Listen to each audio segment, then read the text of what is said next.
Howdy, it's tubalcain again, and this is number 39 of my This and That series, and wow, do I have a lot to cover in this. I probably won't do everything. I'll hold some of it over because it's just a lot of things. It's been about a month since I've done one. As you know, I collect double-ended crescent wrenches. Well, some collection, there's 3 of them, but I'm increasing it. And what good are they? Probably nothing, no good. But, and my brother for years, I think I told you this, thought that someone welded these together as a gag. But no, they were made by Crescent and maybe other companies too. But in a recent video at an auction, you saw me buy this one, and it's missing the nut.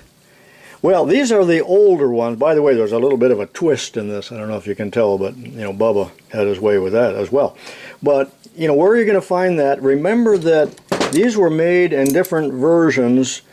These are older ones are just say Crescent on them, but the more modern ones say Crestalloy, and the parts do not interchange. So I'm on the lookout for this. Well, recently I'm traveling. I'm in Wisconsin, near Rhinelander, Wisconsin, and there's a sign that says estate sale. Well, of course, the car involuntarily turned off at high speed, and well, we must have gone down about a 5-mile path, and eventually there were some houses along the lake, and there was this for $1. Well, Bubba was in Rhinelander too. You cannot escape his ilk. Well, why would I give $1 for this? Well, oh, and here's a question for you. This is not Crescent. It says, can I get it on there? Does that show up? It says Lakeside. What brand is Lakeside? Some of you will know that. Put that in the comments, and if I remember, I'll mention it in a future one. But the whole idea here is, I thought, well, if this matches, and it appears to, for $1 I got the nut and the screw. So off camera, let me take that out, see if it fits. I'll be right back through the magic of television. Hey, I'm back already. That was fast, wasn't it? And it does indeed fit. So that was worth $1. Now, I'm posing another question here. If this was yours, would you throw it away? Or would you try to salvage that part or something else? But no, I'm gonna throw it away. I hope you don't get mad, but I mean, there's some things you just got to pitch because it's served its useful life. And whoever branded this Lakeside, well, it probably was made by Crescent, branded for another company again. Who was who sold Lakeside? Whose brand was that? All right, let's get on with it. Holy mackerel! In recent videos, I restored the Lyle drill grinder, as you have seen. Many of you watched that. Go back if you haven't. But Jim Lichty of Fort Wayne, Indiana, is a handy guy with graphic arts, and he made me a couple of original type stickers here, which really finish it off. Do you not agree? So thank you, Jim, from Fort Wayne. Not too far from me, I don't think. But I received a brutal tongue lashing from many people for not replacing the bearings. Well, you know, I do know quite a bit about bearings, but let me explain a couple things why I didn't do it. And, you know, it works fine the way it is. Is it noisy? A little bit, but not as noisy as what it appears in the films. As I told you, all my machinery sound like combines, you know, in the in the videos, but not quite that bad. So let me explain why I didn't do that at this time, but I may. It's, you know, it's a fairly easy job other than you got to take it apart. I've changed a lot of bearings in my life. I'm out in garage number 1 now at the Wells bandsaw, and for many years I needed to change the bearings on the guides. There's a total of 6 bearings. 4 of them are double row bearings. So I spent the better part of a day fiddling around with this. I ordered the bearings off of eBay. There's the double row and the single one. So, you know, as you can see, I'm getting kind of sick of working with bearings. So I got that all adjusted. And finally, for the first time that I've had this, probably almost 20 years, it cuts square. Continuing on the theme of the bearings, I remember I changed 3 bearings in this, and that was like a 2-week job restoring this. But I also received quite a brutal verbal attack on this being too noisy.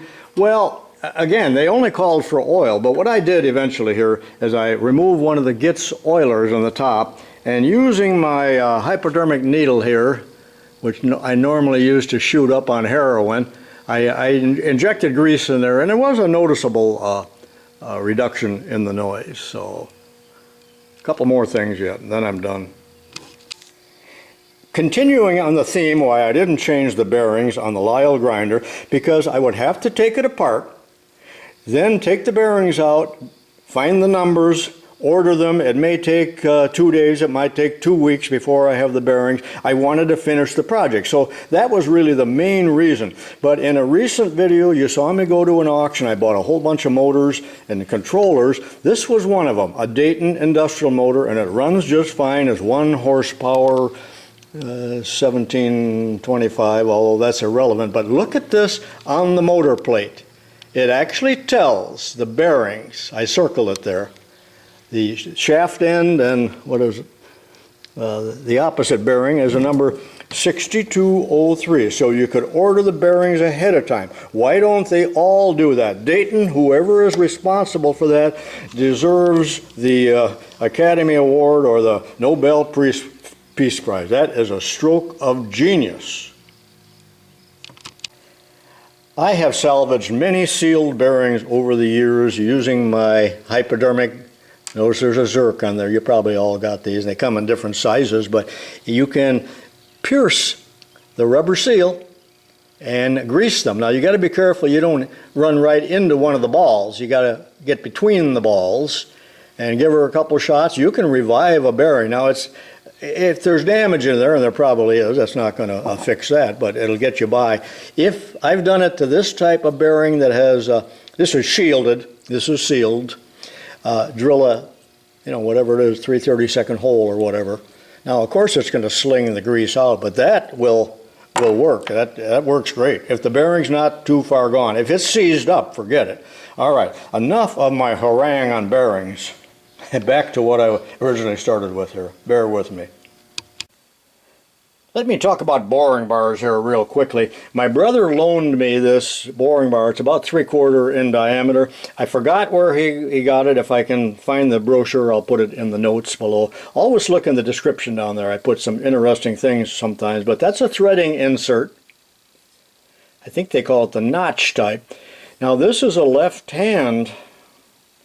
Well, no, I take it back. That just looks like a regular boring bar, but with the threading tool. So I will be using this in a future video because making a thread like this, and I'll be making some jack screws, both internal and external, but it's always dangerous going up to a shoulder with a threading tool. Well, a good way to get around that is to use a boring bar and come in from the back side and thread in this direction. Maybe I've done that in a video, I don't know. But this is a great tip for gunsmiths who are putting a thread on the end of a barrel and they don't want to screw up the barrel and crash it, and you can thread at your leisure in this direction. So you'll be seeing more of that, and that's just an awesome setup here for a boring bar. And thank you to my brother Jan out in Cody, Wyoming. Alright, I just found the information on this boring bar from my brother, bushmachinetool.com, and they sell other items as well.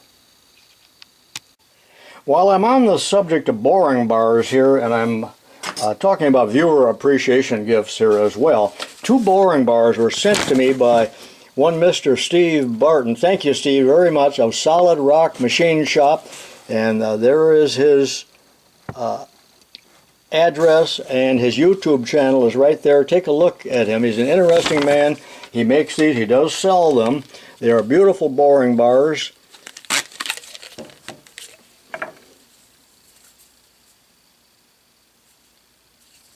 And you'll be seeing me use these. They're double-ended. How awesome is that? And a protector there so you don't gouge yourself. And this one's smaller diameter. Also with the double end, I suppose, in case you ever bugger it up. And Steve sent this along as well. These are the numbers and what inserts they use. pause your video if you want to read that. Thank you, Steve, ever so much. Thanks to Mike Powell, who calls himself Junk Mike's World on YouTube, sent me this book here recently called Fix It Yourself. It's from the 20s, and it's really a popular science publication.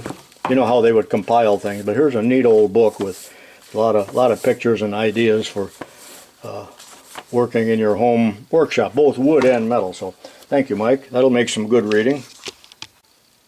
Richard Hawks of Schar's Tool sent me this upon request, and it's a threading tool, a little different than what I use. Not a boring bar, but you will see me using this also this winter, probably in combination with what I just showed you with the boring bar.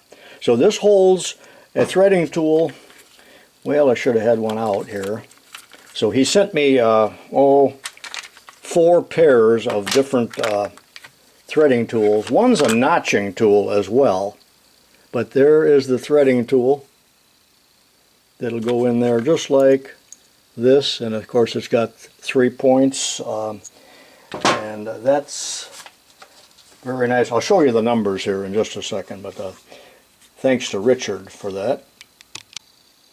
These are the numbers, catalog numbers from Schar's on the threading tools that I just showed you. I talk repeatedly about Bubba, and he's a hammer and chisel mechanic, but hammer and chisel mechanics will also ruin the chisels.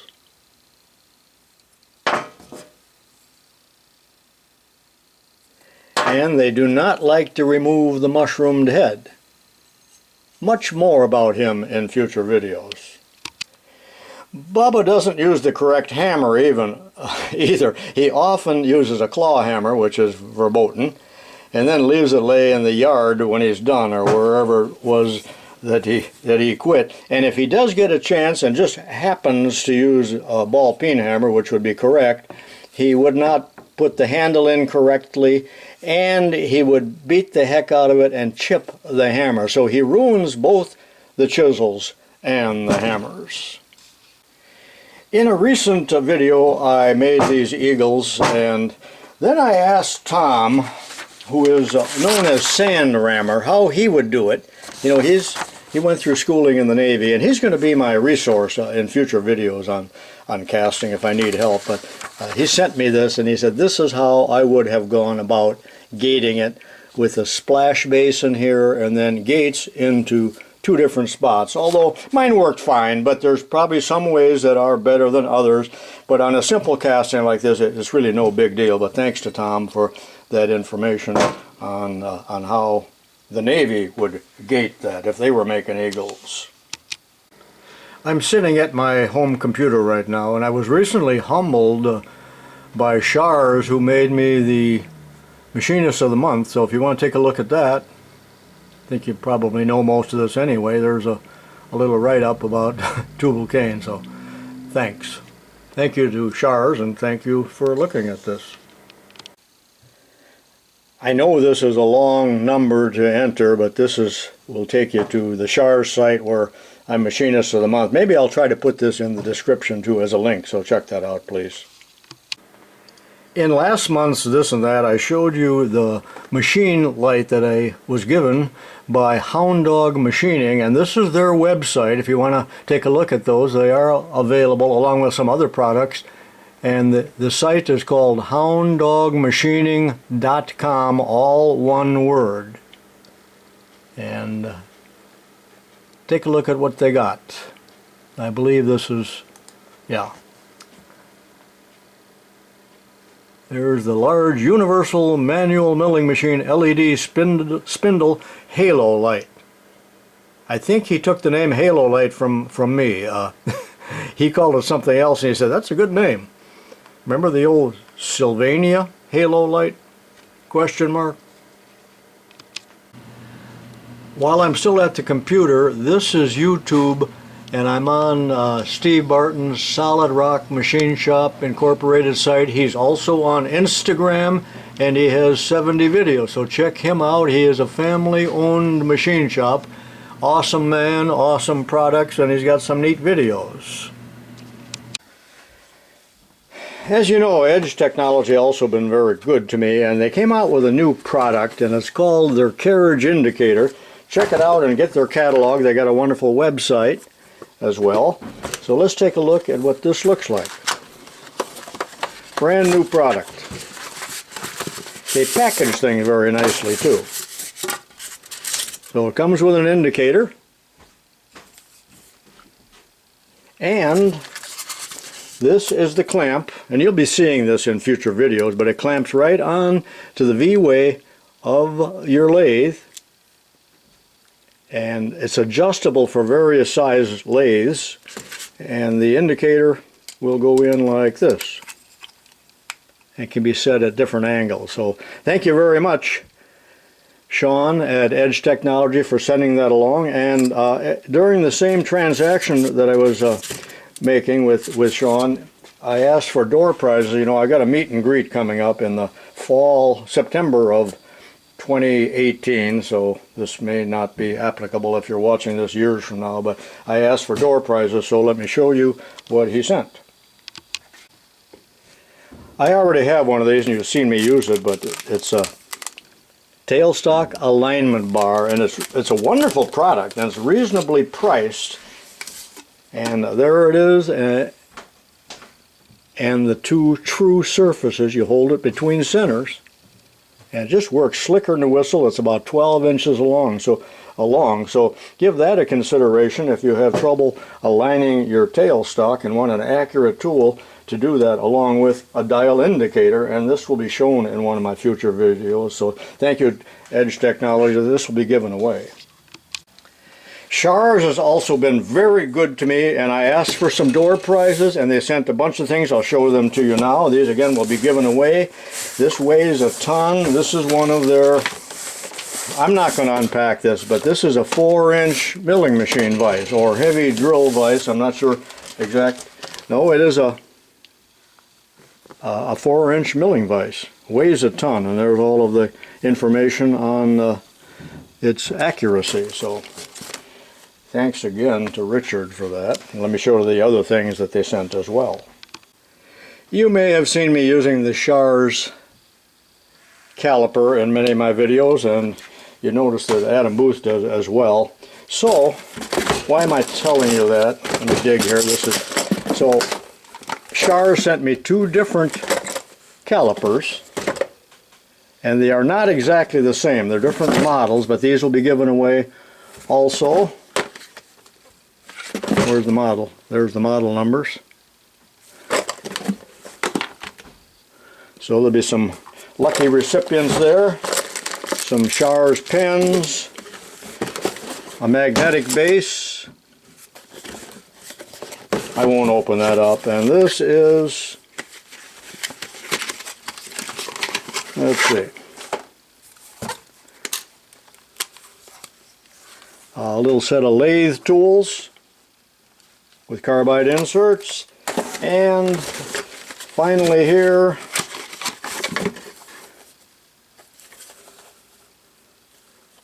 indexable turning tools. Maybe both of these are the same. No, they're different catalog numbers.